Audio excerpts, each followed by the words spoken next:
हमारे टीएमसी के साथियों ने काफी कुछ कहा। जरा खुद तो अपने गरेबा में देखें। निर्मम सरकार पतन के जितने भी पैरामीटर्स हैं, उन सब पैरामीटर्स में नए नए रिकॉर्ड बनाते जा रहे हैं और यहां उपदेश दे रहे हैं। क्या हाल करके रखा हुआ है।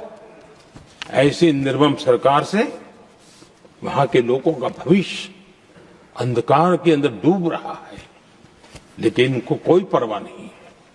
सत्ता सुख के सिवाय कोई आकांक्षा नहीं और वे यहां उपदेश देते हैं। घुसपैठ दुनिया का समृद्ध से समृद्ध देश भी अपने यहां गैर कानूनी नागरिकों को बाहर निकाल रहा है। हमारे देश में घुसपैठियों को बचाने के लिए अदालतों को तब तक प्रेशर पैदा किया जा रहा है। मेरे देश का नौजवान कैसे ऐसे लोगों को माफ करेगा जो घुसपैठियों की वकालत करने के लिए ताकत लगा रहे हैं। और घुसपैठिए मेरे देश के नौजवानों के हक छीन रहे हैं, उनकी रोजी रोटी छीन रहे हैं, आदिवासियों की जमीन छीन रहे हैं। बेटे बेटियों के जिंदगी पर खतरे पैदा हो रहे हैं, लेकिन उनके लिए महिलाओं पर अत्याचार होते रहे। सत्ता नीति के सिवाय कुछ करना नहीं और वो यहां पर हमें उपदेश दे रहे हैं। और ऐसे चिंताजनक सभी विषयों पर आंखें मूंद करके बैठे हुए वो लोग हैं। हमारे टीएमसी के साथियों ने काफी कुछ कहा। जरा खुद तो अपने गरेबा में देखें। निर्मम सरकार पतन के जितने भी पैरामीटर्स हैं, उन सब पैरामीटर्स में नए नए रिकॉर्ड बनाते जा रहे हैं और यहां उपदेश दे रहे हैं।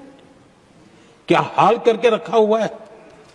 ऐसी निर्मम सरकार से वहां के लोगों का भविष्य अंधकार के अंदर डूब रहा है, लेकिन इनको कोई परवाह नहीं है।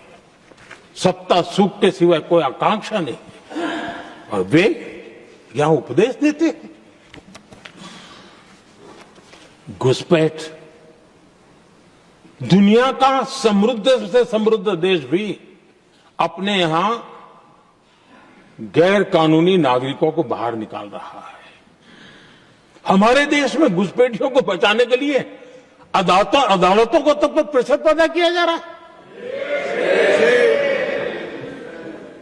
मेरे देश का नौजवान कैसे ऐसे लोगों को माफ करेगा जो घुसपैठियों की वकालत करने के लिए ताकत लगा रहे हैं।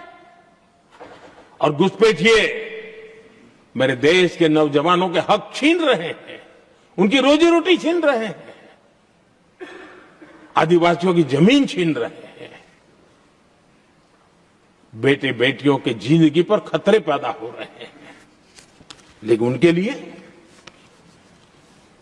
महिलाओं पर अत्याचार होते रहे। सत्ता नीति के सिवाय कुछ करना नहीं और वो यहां पर हमें उपदेश दे रहे हैं। और ऐसे चिंताजनक सभी विषयों पर आंखें मूंद करके बैठे हुए वो लोग